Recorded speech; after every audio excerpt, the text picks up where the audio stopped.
Ekitabo kya Nabisaya eshura ya nkaaga ey'omujuni w'abanyamahanga aruga. Imuka oyake ahakuba omushana gwawe gwizire n'ekitiinisa kya Mukama kikujweriire.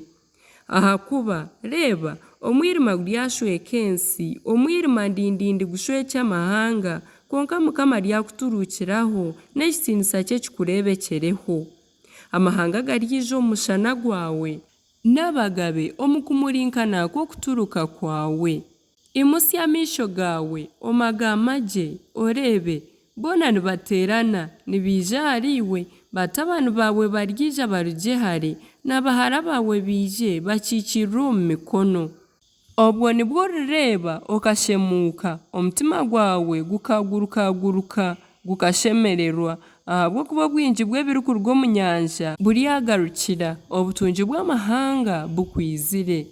Amasyo g'engamera garyakushweka, engamera nto za Midiyani n'eza Efa n'eziruga Sheba zoona ziryija, zireesire zaabu n'obubaani zimanyise hoona okusingizibwa kwa Mukama. Amasyo ga Kedari goona garyakuteeraniraho, n'empaya z'entaama za Nebayoosi zikuheereze, ziije ah'itambiro ryangye zirye ebitambo ebirikusiimwa, nanye ndyahimbisa enju yange y'ekitiinisa. Abani baahi abarikugaruka nk'ekicu bakashusha nk'enkombe ezirikugaruka kutaahira omu madirisa gaazo. Buzima ebirwa biryantegereza, n'emere za Tarushishi nizo ziribanza kureeta batabani bawe nizibiiha hare, biine efeeza n'ezaabu zaabo ahabw'izina rya Mukama Ruhanga wawe orikwera wa Isirayiri, ahabw'okuba akwisize ekitiinisa. Abanyamahanga baryakwombekyera engo z'amabaare n'abagabe baabo bakuheereze, ahabw'okuba nkakuteera nkwiniire ekiniga, konka nkusaasiire ahabw'embabazi zangye. Amarembo gawe garyaguma giigwirwe, tigarikingwa ny'omushana na ny'ekiro. Abantu babone kukureetera obutungi bw'amahanga bebembiirwe abagabe baabo. Ahabw'okuba ihanga n'obugabe biryanga kuheereza biryawerekyerera, ego ago mahanga gawerekyererezibwe kimwe.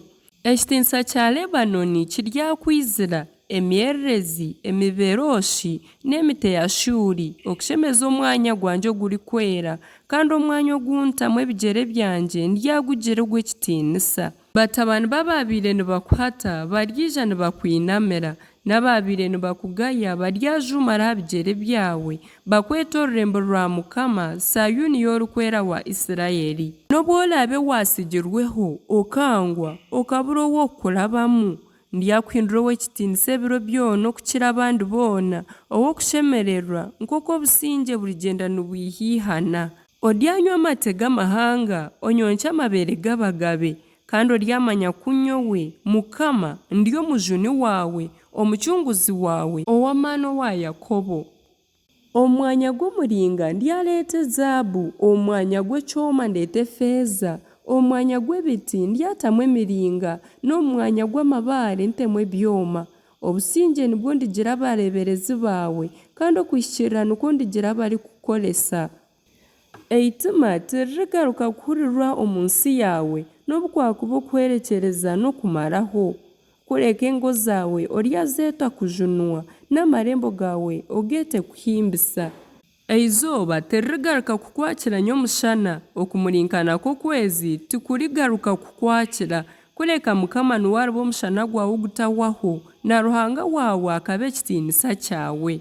Izooba ryawe tiririgaruka kurenga, n'okwezi kwawe tikurituubya kwaka kwako, ahabw'okuba Mukama ryaba omushana gwawe gutahwaho, n'ebiro by'okuganya kwawe biryahwaho. Abantu bawe boona baryaba bahikiriire, bakubuura ensi ebe yaabo ebiro byona, babiitaage erinnya ebyariire omurimo gw'engaro zangye, mbone kuheebwa ekitiinisa. Orikukira boona obuto aryarugwamu oruganda, n'orikukira boona obukye arugyemu ihanga ry'amaani. Ninye Mukama, kandi ndyakirawusya omu bunaku bwakyo.